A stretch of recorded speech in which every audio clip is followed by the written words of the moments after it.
It wasn't terribly long ago that the steppes of Inner Mongolia looked very much like this. Boundless acres of hearty grasses, a green wave from horizon to horizon. A nomadic people, sturdy as the goats and cattle they herded, spent their lives crossing the land. Their animals fed on the long grass and found water clinging to the stalks in drops of dew. The untamed land and the hard-working people honored an unspoken agreement that lasted generations. Herders took only what the land could spare. If they grazed for too long in one place, the land was quick to speak up. The grass receded, and the sand rose up in the fierce wind, stinging their faces like a sharp rebuke. Inner Mongolia, China's third largest province, is today a dry place in desperate trouble. So are its people, especially its herding families. The rivers, lakes, even the morning dew itself drying up. There are many reasons for this, according to environmental specialists and the people who live here. The desertification of Inner Mongolia's once thriving grasslands heralds the upset of a delicate balance. The age-old pact between people and place has been broken by humans abusing their climate, their land, and their culture. Tentzel, a cattle and sheep herder at the nomad family encampment, has observed the effects of the diminishing water table. Because the water level is going down, he says, the salinity, the level of salt in it, is going up.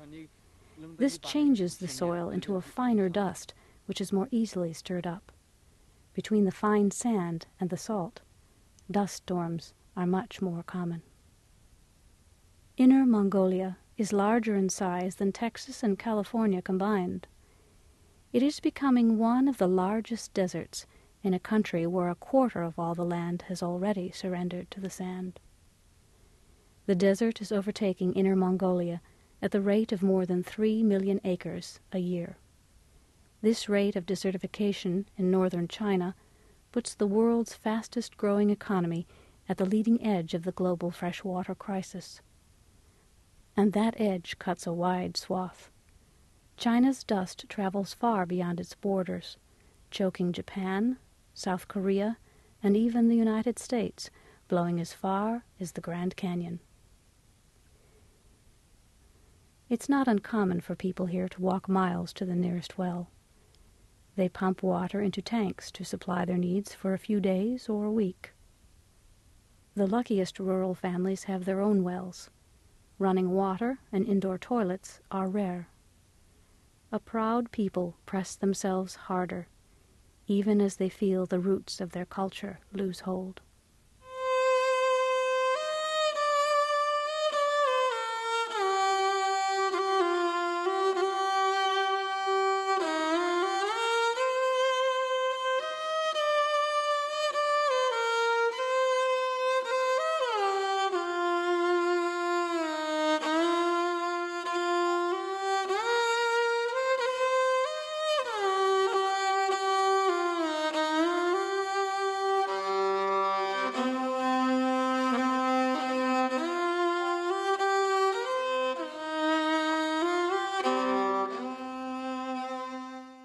With his home in the Kanchandag, the sandy lands, a Mongolian herder named Sileng and his family tend their animals and maintain a well in their front yard.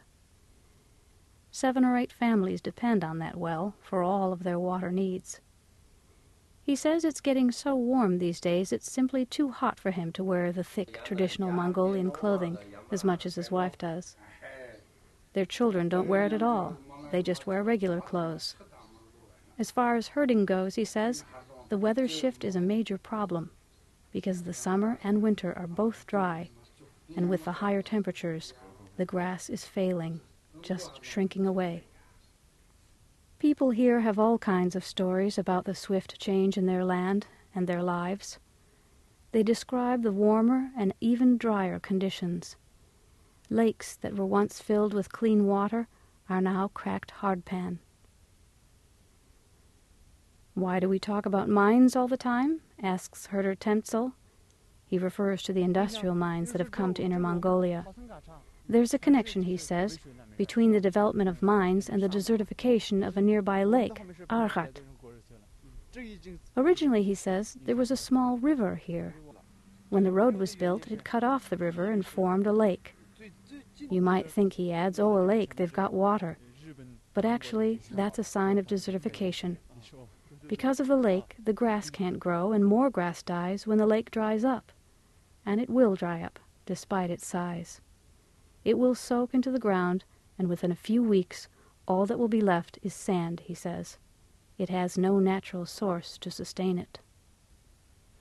Flowing rivers have withered into shallow ribbons of wet mud that rarely fill their banks. The savage sand and dust storms used to be limited to the winds of springtime, but now they strike in every season. In the increasingly rare regions with great tracts of grass, there's not enough moisture in the morning to sustain animals as it once did. Climate scientists and herders agree that government decisions have made the desert conditions worse. In the 1980s and 1990s, the government began policies to limit the nomadic lifestyle and to confine herders to one area. They were seen as the cause of desertification. This didn't work. Animals ate the grass to the roots. The winds carried away the rest. Chun Ji-chun is an artist and advocate of nomadic culture. He says that the nomadic herders didn't think about lakes and aquifers because the grass was the source of their water for generations. Now there is less grass, so they need more water. But the thing is, he says, in this area there are not that many lakes or streams. A lot of non-governmental organizations, foreign and Chinese, try to help stop desertification. And what do? He asks. They go to an area and they give the local people money. They give them things with the idea that these people are kind of pitiful and they don't have enough money, so they need help to solve their livelihood issues. But, he insists, that's not the way to think about it. Actually, the most important thing is to solve the grassland issue. If you save the grass, he says, then they don't have any problems. All their problems are gone. All the water problems are gone. Everything. If you save the grass, he says, they're fine. The government planted millions of acres of trees to fend off the sand. But in many places the non-native transplants were unsuited to such dry conditions. Miles of scraggly trees now line the route between Inner Mongolia and Beijing, like the mournful ghosts of soldiers. The central government also launched an ambitious initiative to promote economic growth and industrial development in China's poorer regions, but often without regard to the environmental consequences. Huge new factories, attracted by incentives and lack of regulation, drilled wells for water. Those wells drained underground reservoirs and dried up the surface. They also produced unmerciful pollution. The future for Inner Mongolia is as fraught with challenge as the lives of the nomads it can no longer sustain. The government is now relaxing some of its confinement policies, hoping to re-establish some of the rhythms of herders and rejuvenate the grasses. Still, the wind blows steadily, and the grass recedes. Sand and dust storms increase in fury. Some nomads who once lived by herding have turned to ecotourism to survive. They hope to instill understanding and respect for their heritage and their grasslands, intertwined and imperiled.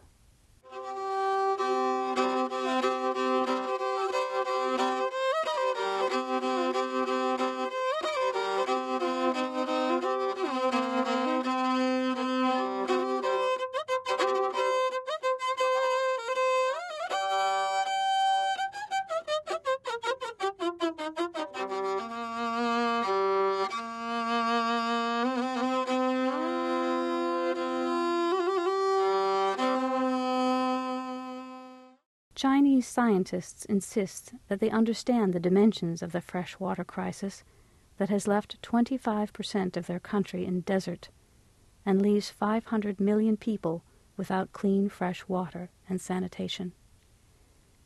The Chinese government has joined a United Nations compact to slow desertification worldwide, but every step they've taken to quell the dust and increase available water has been countered by more powerful forces: climate change, the country's growing population, surging industrial growth that comes without modern pollution controls.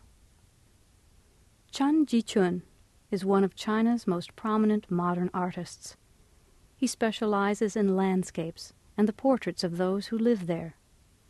Chen's art, and his heart, led him to become, quite literally, a grassroots activist.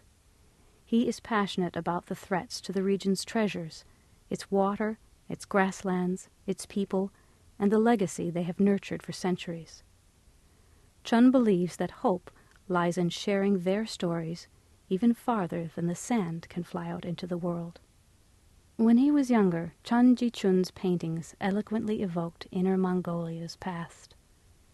Today's palette is fraught with more somber tones.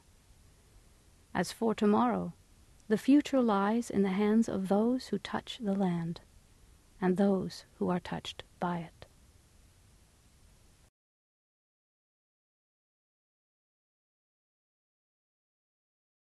Sanam bodharat